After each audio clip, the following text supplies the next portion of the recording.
তো আজকে আপনাদের মাঝে আলোচনা করব যারা আন্ডার গ্র্যাজুয়েট করতে ইচ্ছুক অস্ট্রেলিয়াতে সেই সমস্ত কিছু ইনফরমেশন নিয়ে। তো অস্ট্রেলিয়াতে আপনারা যদি আন্ডার গ্র্যাজুয়েট করতে চান আপনাদের এইচএসসির পরে, তাহলে এগুলো মোটামুটি সবগুলোই বেসিস করে হচ্ছে ইউনিভার্সিটি স্পেসিফিক ফান্ডিংয়ের উপরে। এই ক্ষেত্রে আপনারা 25 থেকে অনেক সময় 100% পর্যন্ত টিউশন ফিজ ওয়েভার পেয়ে যাবেন। এবং আপনাদের আন্ডার গ্র্যাজুয়েট করতে হলে যেই ইউনিভার্সিটিতে আপনি আবেদন করতে চাচ্ছেন তার যে স্পেসিফিক একাডেমিক এবং ইংলিশ প্রফিসিয়েন্সি রিকোয়ারমেন্ট আছে সেগুলো অবশ্যই পূর্ণ করতে হবে। আর আপনারা যারা আন্ডার গ্র্যাজুয়েট করতে চান তাদের জন্য আরেকটি ভালো দিক হচ্ছে আপনারা ওখানে পড়াশোনার পাশাপাশি পার্ট টাইম জব করতে পারবেন। অস্ট্রেলিয়াতে প্রতি 2 সপ্তাহে আপনারা 48 ঘন্টা পার্ট টাইম করতে পারেন, অর্থাৎ প্রতি সপ্তাহে 24 ঘন্টা করে। মূলত আপনারা দুইভাবে এই স্কলারশিপের সম্বন্ধে জানতে পারেন। প্রথমটি হচ্ছে ইউনিভার্সিটি অ্যাডমিশন অফিসে যদি আপনি মেইল করেন, অর্থাৎ আপনি যে ইউনিভার্সিটিতে আবেদন করতে ইচ্ছুক সেই ইউনিভার্সিটির ইন্টারন্যাশনাল অ্যাফেয়ার্স বা ইন্টারন্যাশনাল কলেজ বা ইন্টারন্যাশনাল অ্যাডমিশন অফিসে যদি মেইল করেন তাহলে আপনারা ডিটেল রিপ্লাই পেয়ে যাবেন। আর আরেকটি হচ্ছে আপনারা রিকগনাইজ কোনো কনসালটেন্সি ফার্মে যেতে পারেন, যেমন বাংলাদেশে আইডিপি রয়েছে। আইডিপি অস্ট্রেলিয়ার প্রায় সমস্ত বিশ্ববিদ্যালয়ের সাথেই তাদের একটি ভালো সম্পর্ক রয়েছে। সো আপনারা যদি কেউ ইচ্ছুক হন যে এইচএসসি করার পরে অস্ট্রেলিয়াতে আন্ডারগ্রেড করবেন, তাহলে আমার মনে হয় যে আইডিপির অফিসগুলোতে গেলেও আপনারা একটি ইনফরমেশন পেয়ে যাবেন। তো এবার আসি কী কী ধরনের ডকুমেন্টস আপনাদের লাগে আসলে আন্ডার গ্র্যাজুয়েটের ক্ষেত্রে।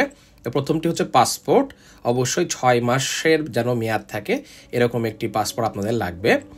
এরপরে আপনাদের এসএসসি এবং এইচএসসির যে জিপিএ থাকবে এটা চেষ্টা করবেন যার যত জিপিএ ভালো হবে তার অ্যাডমিশন পাওয়ার ক্ষেত্রে চান্সও বেড়ে যাবে। আর যাদের জিপিএ একটু কম তাদের ক্ষেত্রে ইংলিশ প্রফিসিয়েন্সি বা আদার যে এক্সট্রা কারিকুলার অ্যাক্টিভিটিসের ডকুমেন্টস লাগবে সেগুলো আমি একটু পরে বলে দিব, সেগুলো সাবমিট করলেও আপনারা অ্যাডমিশন পেয়ে যাবেন। এবং আইএলটিএস এর স্কোর 6.5 তারা চায়, এবং অবশ্যই খেয়াল রাখতে হবে যেন কোনো ব্যান্ড স্কোর 6 এর নিচে না আসে।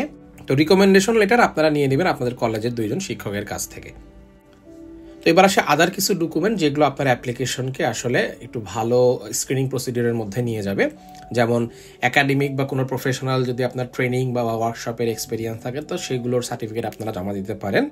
আর এর পাশাপাশি আপনারা যদি কোনো এক্সট্রা কারিকুলার অ্যাক্টিভিটিস করে থাকেন বা আপনাদের কোনো স্পোর্টসে ভালো বা আপনারা বিতর্ক করেন, এরকম যদি কোনো পার্টিসিপেশনের আপনাদের সার্টিফিকেট থাকে তাহলে সেগুলো আপনারা অ্যাডমিশনের সময় জমা দিতে পারেন। তো এখন আমি আপনাদের মাঝে কিছু স্কলারশিপের পোর্টাল শেয়ার করব যেখানে গেলে আপনারা অস্ট্রেলিয়ার আন্ডার গ্র্যাজুয়েট স্কলারশিপের সম্বন্ধে কিছুটা হলেও ধারণা পাবেন। তো আপনারা গুগলে গিয়ে যদি under graduate scholarship for international student লেখেন তাহলে এরকম একটি ট্যাব পেয়ে যাবেন। সো এখান থেকে আমি কিছু ট্যাব খুলে রেখেছি, তো এখন আপনাদের মাঝে দেখাচ্ছি। যেমন গ্রিফিথ ইউনিভার্সিটির এই লিঙ্কে চলে আসলে আপনারা এখানে পেয়ে যাবেন যে কী রকমের ব্যাচেলর প্রোগ্রাম তারা অফার করে থাকে এবং তার সাথে কী ধরনের স্টাডি ফি বা টিউশন ফি লাগে এবং কত % পর্যন্ত আপনারা সেগুলো ওয়েব পাবেন। এটি হচ্ছে ওয়েস্টার্ন ইউনিভার্সিটি অফ সিডনির। তো এখানে এই লিঙ্কে গেলেও আপনারা আন্ডার গ্র্যাজুয়েটেড স্কলারশিপ সম্বন্ধে বিস্তারিত জেনে যাবেন। এবং এটি হচ্ছে ইউনিভার্সিটি অফ ওয়েস্টার্ন অস্ট্রেলিয়া পার্থে। তো এখানে যদি আপনি ঢোকেন এখানে আন্ডার গ্র্যাজুয়েটের বেশ কিছু ইনফরমেশন দেওয়া আছে, তো সমস্ত লিঙ্কগুলোই আমি আমার কমেন্ট বক্সে দিয়ে দিব। তো আর একটি নামকরা ইউনিভার্সিটি অফ সিডনি, এখানে আসলেও আপনারা ব্যাচেলরের অনেকগুলো স্কলারশিপ পেয়ে যাবেন। এই যে ব্যাচেলর এবং অনার্সের যেই লিঙ্কটি দেখছেন এখানে গেলে আপনারা বিস্তারিত ইনফরমেশন পেয়ে যাবেন। এরপরে মেলবোর্ন ইউনিভার্সিটিতে আসি। মেলবোর্ন ইউনিভার্সিটিতেও আপনারা চাইলে আন্ডার গ্র্যাজুয়েটের কোর্সগুলো খুঁজতে পারেন এবং তারা কী ধরনের ওয়েভার দেয় আন্ডার গ্র্যাজুয়েটের ক্ষেত্রে সেগুলো একটু ইনফরমেশন কালেক্ট করে নিতে পারেন। আর যেমনটি বললাম যে আইডিপির যদি আপনারা ওয়েবসাইটে আসেন তাহলে এখানে দেখবেন তাদের বেশ কিছু স্কলারশিপের অপরচুনিটি চালু আছে। সো আপনারা যদি ডিরেক্টলি আইডিবির অফিসে যান যেগুলো ঢাকাতে অবস্থিত, সেখানে গেলে আপনারা আমার মনে হয় যে ডিটেল ইনফরমেশন পেয়ে যাবেন। তবে আপনাদের কাছে আমার একটা সাজেশন থাকবে যে আন্ডার গ্র্যাজুয়েটের ক্ষেত্রে সাধারণত ফুল ফান্ডিং স্কলারশিপের পরিমাণ কম, সাধারণত তারা প্রোভাইড করে যে আপনার 25 বা 50% টিউশন ফি ওয়েভার। তো অ্যাকোমোডেশন বা আপনার যে লিভিং এক্সপেন্সগুলো লাগবে এগুলো আপনাকে বেয়ার করতে হবে। তাই আমার সাজেশন থাকবে যে আপনারা যদি আন্ডার গ্র্যাজুয়েট বাংলাদেশে করে ফেলেন তাহলে মাস্টার্স বা পিএইচডির ক্ষেত্রে অনেক স্কলারশিপ চালু আছে।